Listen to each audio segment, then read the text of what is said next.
This is the brand new Motorola Moto E 4G. Yeah, and there's a good reason that I'm starting with a black screen, because this is a trick of the Moto E. If you're just picking it up, you will see not only the time, but also your missed calls or text messages or whatever. But this is right out of the box. Just 1 hour ago it arrived, so there's new content, of course. Just wanted to show you as soon as possible. Yeah, and the name is telling the whole story, but not all of the story. This is now the second generation of the Moto E and supporting LTE 4G. Up to 150 megabit per second download. This is great, but unfortunately it's not dual cell HSPA, meaning you just have only 21 megabit per second in 3G networks, and you won't have a Wi-Fi AC, and Wi-Fi N is only supported in 2.4 gigahertz band, and no NFC, but I guess no one is missing that. Bluetooth 4.0 is on board. Again, you will have seen already or heard maybe that this is a device coming with Android 5 right out of the box.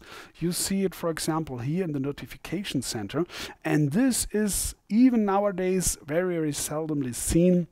Almost no phones at the moment, at least, are coming right now with Android 5. So in this price range, LTE and Android 5 and now a quad-core processor, this is okay, I'd say.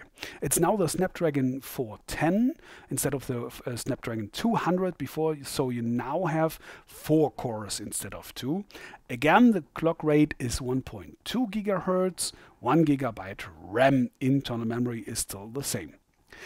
Yeah, and you might have already suggested, as I'm holding it in my hand, and by the way, this is again the same good grip quality and very compact way of holding it, because you have that curve back here, and it's 145 grams now, just some 2 or 3 grams more than the predecessor, so it's kind of the same feeling having it in your palm. But nevertheless, the battery is again still fixed, built in. You cannot open this one here.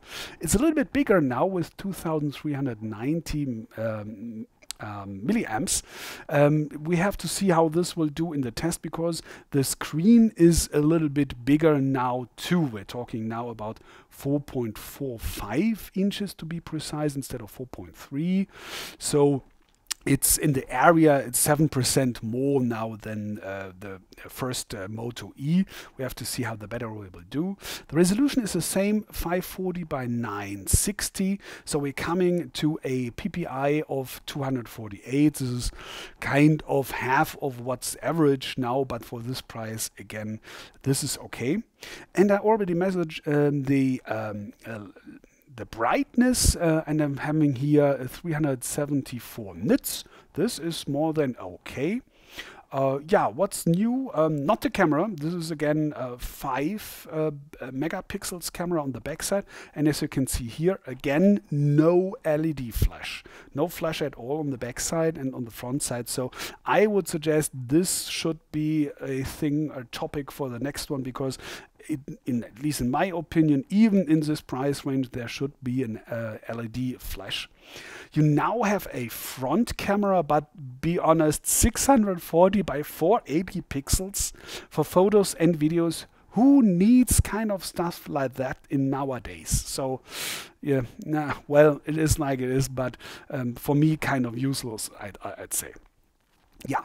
Internal memory is doubled now from 4 to 8 gigabyte, and left, if you have updated all your pre-installed apps, you have left a net memory size of 3.96 gigabyte, around about 4 gigabytes. So this is not too much for heavy users or for gamers, but I do not suggest that this device should be for gamers because of processor, but nevertheless for normal users or less users, it's no problem at all, especially because you can do this here. Yeah, you can have removed this one. This is something I will go a little bit later what this is, what the hell this one should be.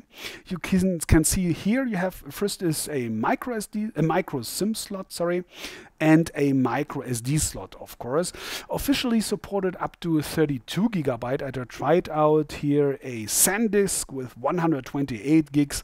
No problem at all. So it's for apps that you can remove to the SD card, for data and so on, a lot of storage, but just for those apps you cannot remove, this is 4 gigabyte. You have to count by yourself if this is enough. Yeah, in case you might have seen this one, this is not a third slot for a dual SIM or so. Unfortunately, this is just a piece of paper. I guess I can't get it out here at the moment. Just with the email number and something, you can roll it out and put it in again, so you won't need it.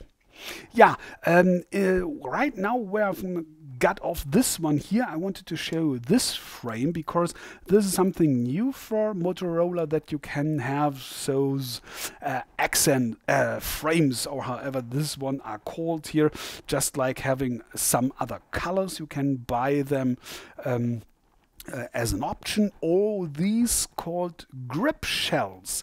This is a little bit more rubberish here on the outside, and you have here a second back side here on this one here.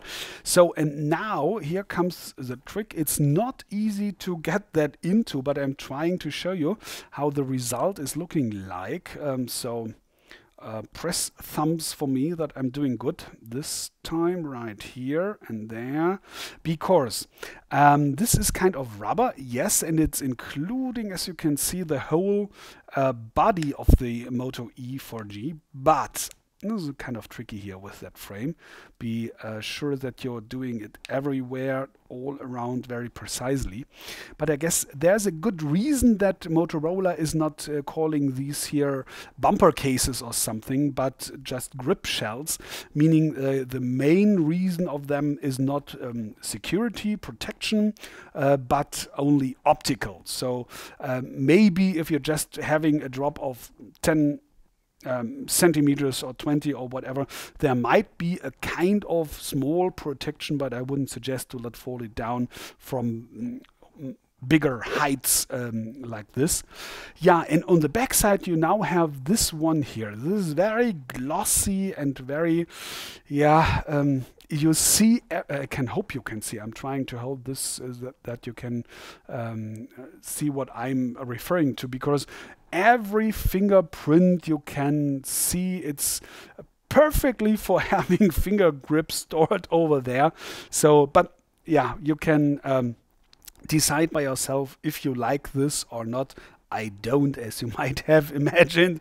So, by the way, but you have now the option. This is called a grip shell. I do not have any prices, sorry for that, even not for these accent frames here.